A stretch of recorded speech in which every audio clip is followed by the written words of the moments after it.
गद्दारी की बिजली, और उस बिजली से आघातित हुआ ये पक्ष। उद्धव जी अपने हृदय में अपार पीड़ा लिए हुए, क्योंकि जब अपने घाव देते हैं तो पता चलता है कि घाव कितना लंबा होता है। परायों के घाव से तो आदमी लड़ लेता है, परायों से तो लड़ लेता है, लेकिन जब वो समय आया इस महाराष्ट्र पे, वो पक्ष जिसको आदरणीय बाड़ा साहब ने इतना विशाल बरगद बनाया, और जब उस पक्ष पे चंद लालच के लिए, 50 खोखों के लिए ईडी और सीबीआई से डरकर कुछ डरपोक जयचंद बन गए, ऐसे समय में उस पक्ष के ऊपर बहुत अंधेरा था।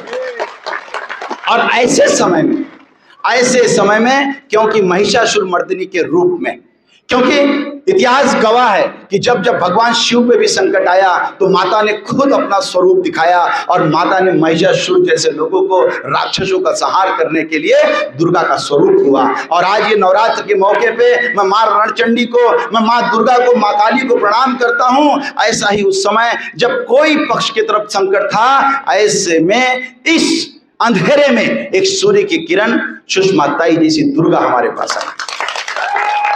और कौन से समय में, जब इस पक्ष को लोगों को लग रहा था कि पक्ष खत्म हो गया, शिवसेना खत्म हो गई, उस समय सुषमा ताई अंधारे जैसी एक फायर ब्रांड नेता अपने कर्तव्य का निर्वहन करने के लिए, अपनी कर्तव्य दक्षता के लिए, अपने पुरुषार्थ को लेकर रणरांगिनी के रूप में लेकर, साक्षात मां दुर्गा है मेरी शिवसेना के लिए। और वो दुश्मनों को जवाब नहीं मिल रहा था, उसके बाद दुश्मन भाग रहे हैं, परेशान हो रहे हैं कि ये क्या हो रहा है। रोज माध्यम से, ताई के माध्यम से रोज प्रहार किया जाता है, और इस तर्कश का तीर जब निकलता है ना, तो लोगों के पास जवाब नहीं है। आज आपका एक्साइज मिनिस्टर महाराष्ट्र का सरदेसाई परेशान हो गया, बोला हम पे ही आरोप क्यों हो रहे हैं। कोई बोलता मैं मानहानि का दावा करूंगा।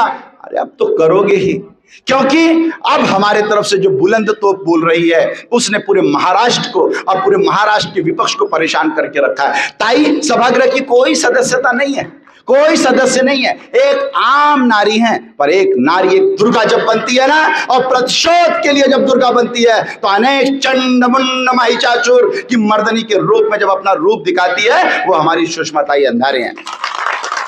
ताई के लिए मैं कहना चाहूंगा, ताई के लिए, और ये शब्द बनता भी है, अभी अभी तो इस बाज की असली उड़ान बाकी है, अभी तो इस बाज की असली उड़ान बाकी है, अभी तो इस परिंदे का इम्तिहान बाकी है, अभी अभी ताई ने लांघा है समंदरों को, अभी तो पूरा आसमान बाकी है।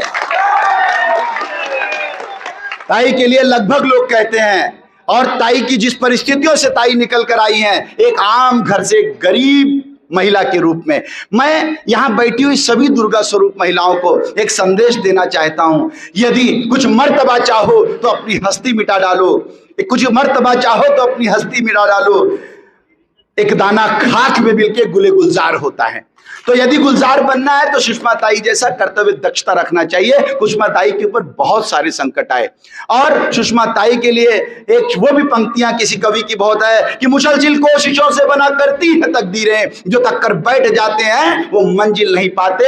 मुसीबतों से उलझकर मुस्कुराना इन्होंने सीखा, नाकामयाबियों पे अश्क बहाना इनको नहीं आता। और आदरणीय सुषमा ताई को सुनने के लिए इस महाप्रबोधन यात्रा के रूप में बाला साहब के विचारों को आदरणीय प्रबोधन साहब ठाकरे, जिनसे प्रेरणा लेके बाला साहब ने इतना बड़ा विशाल दरख्त बनाया, उसके लिए और इन चंड मुंड महिषासुरों को जवाब देने के लिए प्रबोधन यात्रा के रूप में इस पूरे महाराष्ट्र में पार्ट 1 और पार्ट 2 की शुरुआत इस नागपुर से हुई है।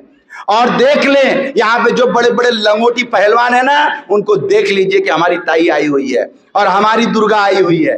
और आज हम सब, हमारा सौभाग्य है कि ताई इस देशपांडे हॉल में आई हैं। मैं एक बार फिर से करूंगा कि ताई के स्वागत के लिए एक नारा लगाएंगे, जय भवानी, सुषमा ताई संघर्ष करो। मैं अपने शब्दों को विराम दूंगा। जय हिंद, जय महाराष्ट्र।